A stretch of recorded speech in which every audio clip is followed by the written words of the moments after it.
Welcome back to What It's Really Like to Be an Entrepreneur. I'm Vincent Lanci, speaker and author of the book Left for Dead, A Story of Redemption.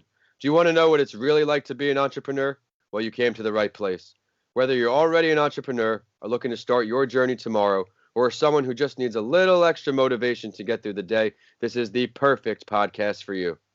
This is the place where you'll learn exactly what it's like in the world of entrepreneurship and hear real-life, authentic stories of entrepreneurs grinding on each episode.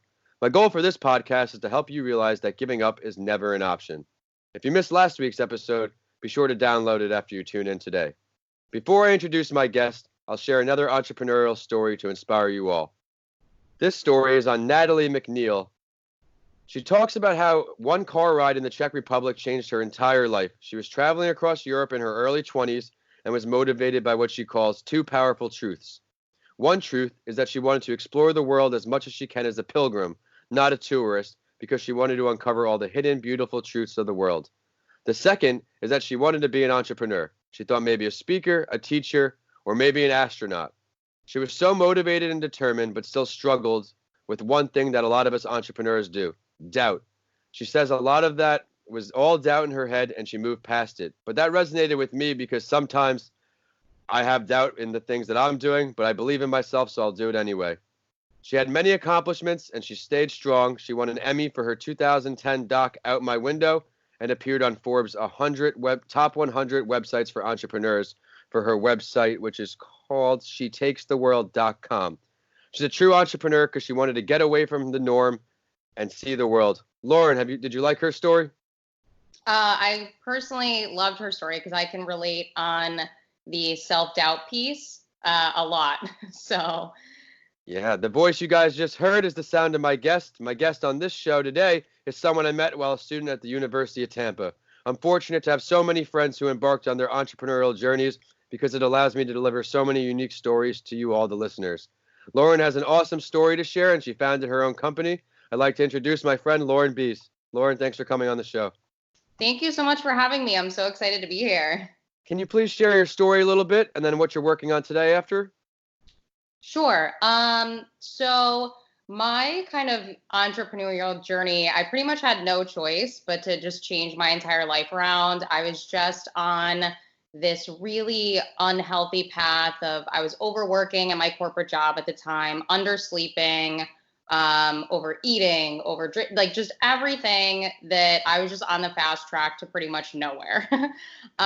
So I kind of just had to pick myself up. I remember I made a plan to leave my corporate job, and from there, I just kind of just went after it. I had another job offer, and I also had applied to Duke Integrative Medicine, which was a whole nother approach to the medical field. And I had these two choices, and I picked the one that scared the crap out of me, which now I'm so thankful for because that's what my business is built out of and things like that. But at the time, I remember I was like, I've never turned down a job in my life before. Like, who turns down a job? Like, you're crazy. And yeah, I picked Duke, and that's what my business is now built out of, all the things I learned while I was there.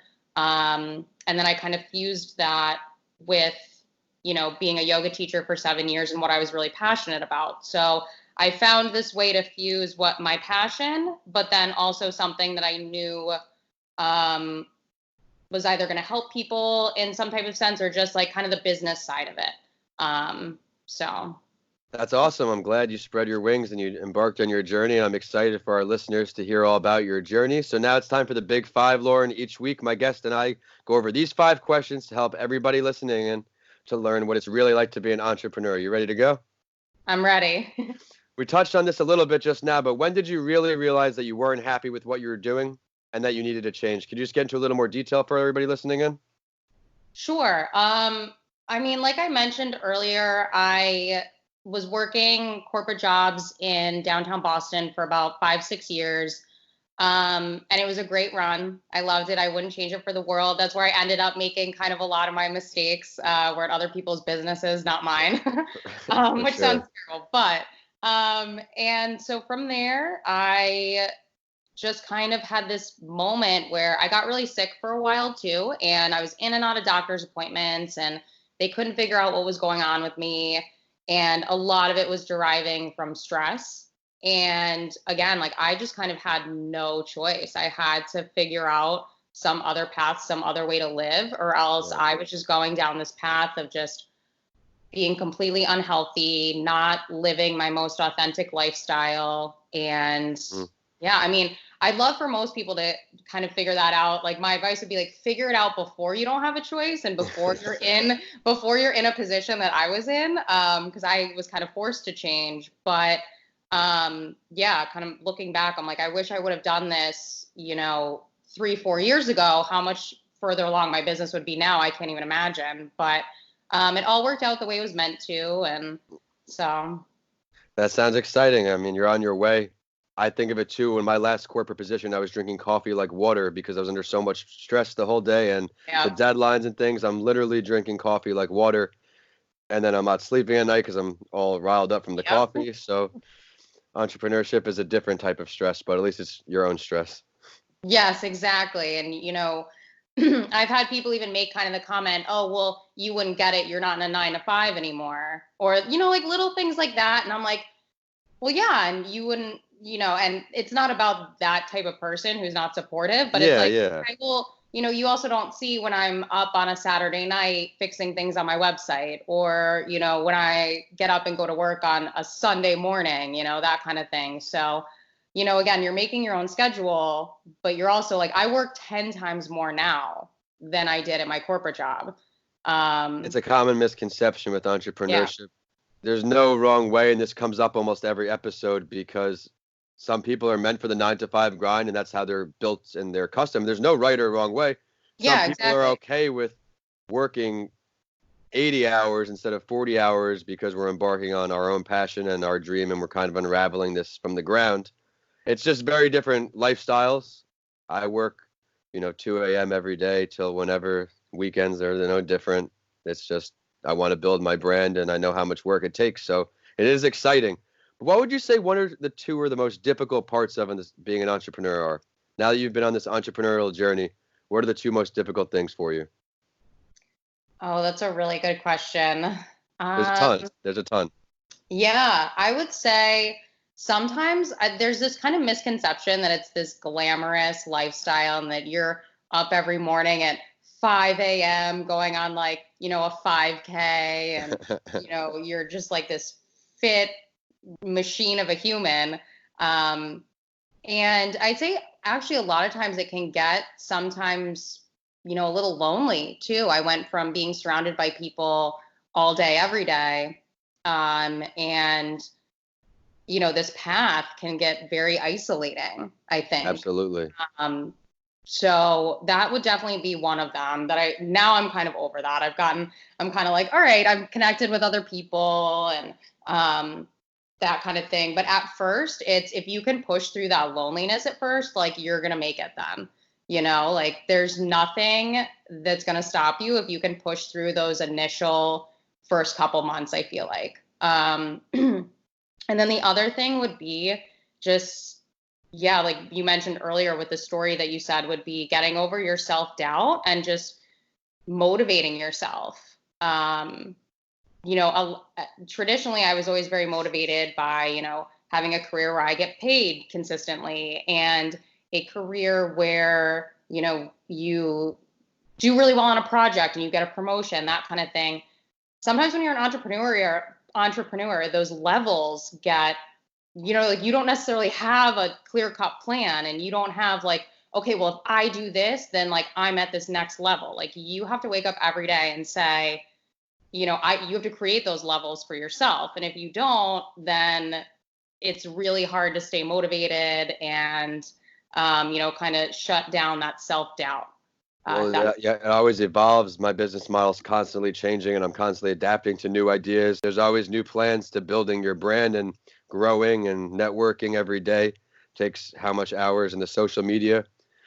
Everything you're doing, you have to do it all as the entrepreneur. There's no Yeah. marketing department, no payroll department, no advertising department. It's me, me, me, me, me. What I am prioritizing is very hard for me. I mean, it's difficult, but you get better at it. What you need to do first, second, third, what can wait, because you have to do it all. But what is one of your greatest failures, Lauren, and what did it teach you? Oh gosh. I feel like I've had a lot of what I would call like micro failures. And these small things that if I had let them could have totally, completely derailed me. Um, but again, they were in hindsight now, 2020, they were very small, but again, spending money on things that didn't bring profit into my business. Or maybe trusting the wrong people, things like that.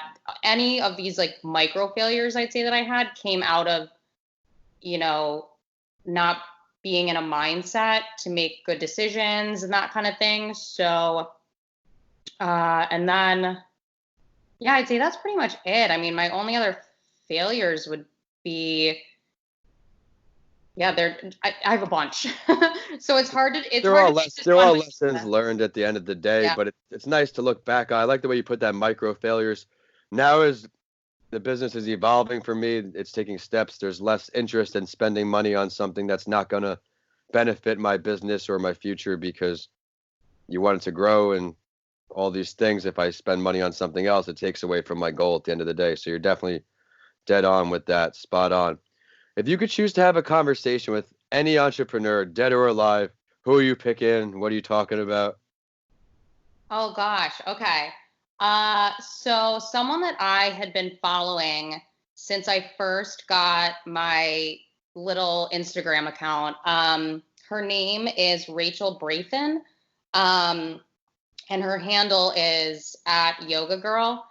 And she started, I think, maybe 5 of her own companies. Some of them she doesn't even own anymore. She's had people like, work with her and things like that. But she is someone, I used to hide her first book in my desk at my corporate job. And like whenever no one was looking, I take out the book and like read a few pages and then put it back in my desk. But everything that she's created and the way she's been able to balance family life, and she's had a lot of things happen on her path as well that could have set her back or kept her from being an entrepreneur. And she has used them to her, not necessarily advantage, but she's used them as more momentum to keep her dream going and fueling what she's doing. And she's just a really interesting person. And she's also come across a lot of criticism at some points too. And I think the way she's handled it has just been, it's super inspiring. So if anyone has a chance to check her out or read her book, she's phenomenal. So What'd you say her handle was again for everybody listening in? yeah, it's just at yoga_girl. So just yoga girl. Perfect. Everybody But go check that out after the episode.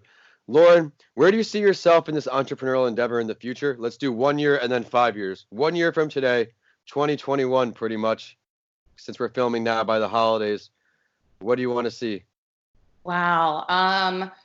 I definitely want to bring my business to more people, kind of expand the reach, expand the mission.